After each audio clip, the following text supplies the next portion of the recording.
Presidenti i Republikës së Kosovës, Vjosa Osmani, ka shprehur gatishmërinë e plotë që nga data 16 prill që t'i pres liderët e partive politike në rast se ata e shohin të nevojshme një gjë të tillë për zgjidhjen e ngërçit që ka kapur vendin.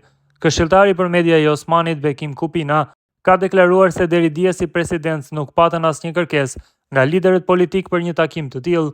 Deri dje nuk kemi pasur një kërkesë të tillë, tani që disa parti kanë kërkuar që presidentja t'i thërras në takim të përbashkët të liderëve, kabineti i presidentes do të kontaktojë së shpejti me partitë politike për të parë se cila është koha e përshtatshme për të gjithë për një takim të tillë gjithëpërfshirës, tha Kupina. Ndryshe, thirrja për takim erdhi nga PDK-ja pas mbledhjes së kryesisë të mërkurën, kur kjo parti propozoi që presidentja të ndërmjetësojë një tryezë të përbashkët me të gjitha subjektet parlamentare. PDK theksoi se nuk do të shmanget nga asnjë nisëm që është në interes të qytetarëve. Në këtë frym konsiderojmë se presidentja si institucion bipartia ka legjitimitetin dhe përgjegjësinë për të ndërmarrë hapat drejt një takimi gjithëpërfshirës politik. Ky takim mund të jetë hapi i dur drejt zgjidhjes së krizës aktuale, thuhet në deklaratën e PDK-s. PDK-ja ka theksuar po ashtu se që nga përfundimi i zgjedhjeve të nënshkurtit ka zhvilluar takime me të gjitha partitë parlamentare, përfshirë edhe lëvizjen vetëvendosje, të cilën e konsideron si përgjegjëse kryesore për krizën ku është përfshirë kuvendi.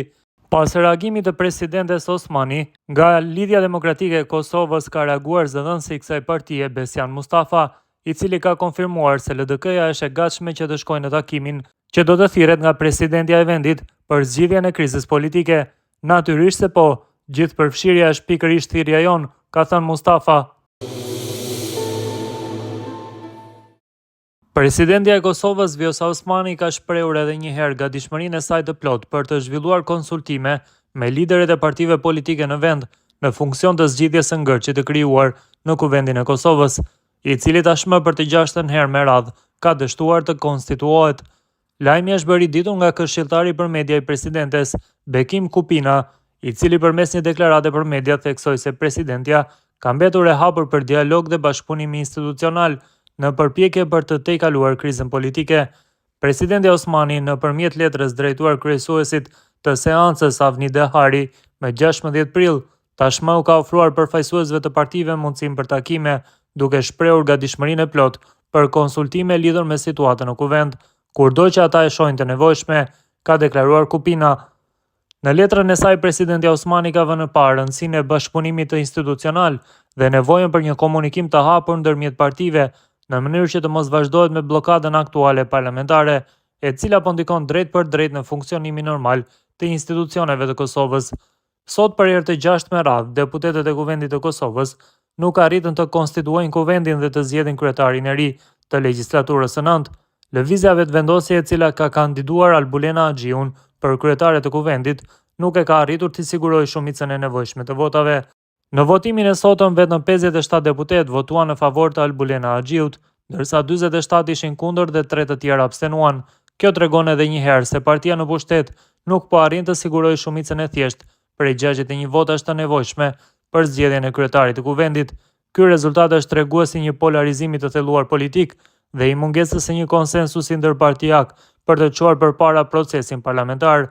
Bllokimi i konstituimit të kuvendit ka sjellë shqetësime në opinionin publik dhe në skenën ndërkombëtare, duke vënë në pikpyetje stabilitetin institucional dhe funksionalitetin demokratik të shtetit. Në këtë situatë, thirrja e presidentes Osmani për konsultime merr një rëndësi të veçantë.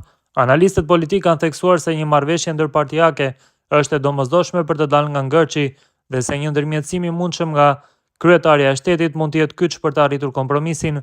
Përpjekjet për të konstituar kuvendin janë bërë që pas zhvillimit të zgjedhjeve të fundit, por rezultatet zgjedhore nuk i kanë dhënë asnjë partie apo koalicioni shumicën e nevojshme për të qeverisur të vetëm.